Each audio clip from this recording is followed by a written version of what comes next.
നമസ്കാരം friends. The real voice of എന്ന ചാനലിലേക്ക് എല്ലാവർക്കും സ്നേഹസ്വാഗതം. ഇന്ന് ഞാൻ സംസാരിക്കാൻ പോകുന്നത് കഴിഞ്ഞ ദിവസം നമ്മുടെ ചാനലിൽ ഒരു ഫ്രാക്ചർ കേസ് ഞാൻ അപ്ലോഡ് ചെയ്യുകയുണ്ടായി. അതിൻ്റെ ഫീഡ്ബാക്കിനെ കുറിച്ചും അതിൻ്റെ ഇമ്പ്രൂവ്മെൻറ്റിനെ കുറിച്ചും ഒക്കെയാണ് ഞാൻ ഇപ്പോൾ വീഡിയോ ചെയ്യുന്നത്. എത്ര ഭംഗിയായിട്ടാണല്ലേ നമ്മുടെ ആയുർവേദ ഡോക്ടർമാർക്ക് ഓരോ ബോൺ ഫ്രാക്ചർ ഡിസ്ലൊക്കേഷൻ കേസിലൊക്കെ ഹാൻഡിൽ ചെയ്യാൻ പറ്റുന്നത്. അതിനെക്കുറിച്ച് ഒരു ഇത് ഞാൻ വീഡിയോ ചെയ്തിട്ടുണ്ട്. ഓക്കെ, എല്ലാവരും കാണുക. നമസ്കാരം എവരിബഡി. നമ്മുടെ സ്വർണ്ണ ചേച്ചി വന്നിട്ടുണ്ട്. ചേച്ചിയുടെ പേര് സ്വർണ്ണ എന്നായിരുന്നു.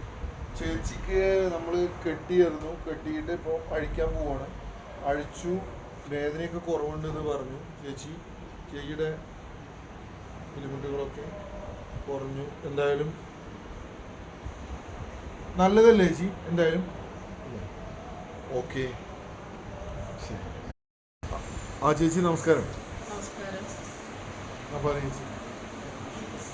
കാല് കെട്ടി നല്ല ഉഷാറായി. ഒരാഴ്ച കൊണ്ട് തന്നെ ശരിയായി.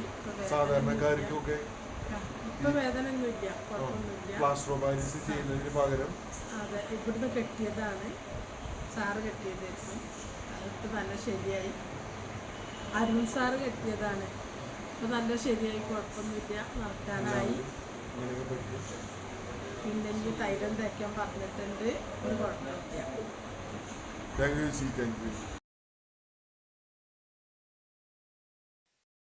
എങ്ങനെയുണ്ട് ചേച്ചി? ഇപ്പം കുറവുണ്ടായി, നല്ല കുറവുണ്ടല്ലോ. വേദന വരുന്നത് ഈ ഭാഗത്തേക്കാണ്.